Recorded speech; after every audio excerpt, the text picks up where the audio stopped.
Good morning and welcome to the Forex Daily Update, brought to you by Pepperstone on Thursday the 25th of October 2018. I'm Darren Sinden and you can follow me throughout the day on Twitter by using @ds_Pepperstone. Right, let's take a look at the overnight changes and price moves to be aware of. And I think it's fair to say it was a pretty quiet session in the world's foreign exchanges yesterday relative to what's going on in other markets.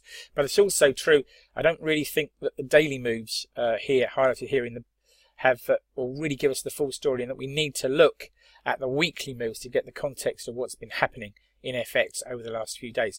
You can see both the euro and the pound sterling down against the dollar, the pound down by 1% over the course of the prior week. The Aussie dollar also coming under increasing pressure, down by 0.34% over the week, although it was making gains yesterday against the greenback. Mexican peso down by over 2%, nearly 2.2% against the US dollar. Dollar index for its part over the week up by 0.4%, and here trading at 96.28 shortly before we recorded the video. It'll be very interesting to see how the week finishes out, whether it will remain a case of dollar strength and weakness pretty much elsewhere, or will we see some profit taking and a little bit of role reversal before the close of play on Friday. Okay, what's on the calendar? Events that may move the markets today. Pretty compact calendar today, but what we have got due to be released is pretty interesting and worthwhile paying attention to. First of all, then at 6 a.m. GMT, we'll have the GfK Consumer Confidence Survey data for November out of Germany, and that'll be followed at 8 a.m. GMT by the IFO Business Climate Current Assessment and Economic Expectations Survey data for October. So a real chance to really peer into the mindset of both German business and German consumers in the months ahead. At 11:45, we kick off with the key data item today, the ECB deposit rate decision and interest rate decision. The ECB gathering in Frankfurt for its monthly meeting. And at 12:30, we'll also have the important ECB monetary policy statement and press conference.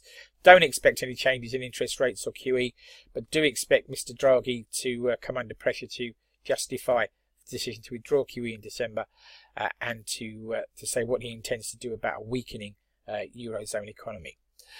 Sandwiched between the interest rate decision and the press conference at 12:30 GMT, we have durable goods orders, both with and ex-transportation, for the month of September out of the USA.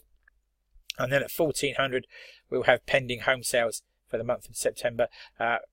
Housing market data in the States has been pretty disappointing of late. It'll be interesting to see if that continues that trend. And at 16:15, staying in the US, we have the first of the day's central banker speeches, if you discount Mr. Draghi, of course, and that is from FOMC member Clarida. And at 21:30, FOMC member Meister will also be speaking.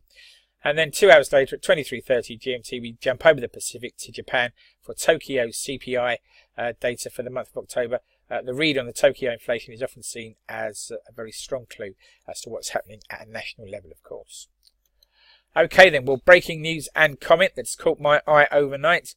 First of all, US stocks have sold off once more and have dragged Asian equities lower with them. And many indices have hit weekly or monthly lows.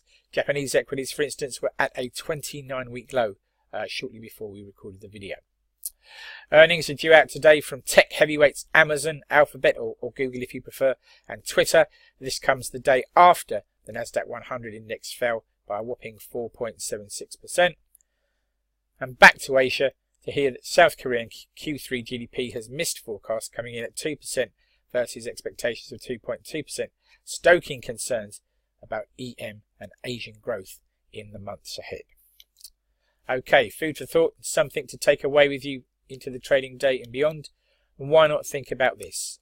Here I've drawn a heat map of the US 500 index performance yesterday and a couple of sector-based performance tables as well, 1 month performance and year-to-date performance.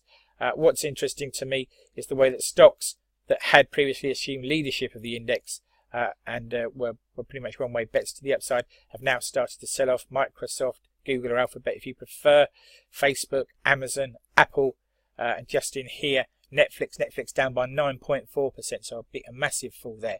Now these are daily falls, of course, and we need to perhaps think about these in the wider context, but if you do look at how technology has performed over the last month, and indeed over the year, you'll see that is a continuing trend. The question is leadership changing? Is the sort of overall feeling towards US equities changing, or is this just a short-term correction with the froth being blown off the top of the market? I think we'll know more about that in the coming days.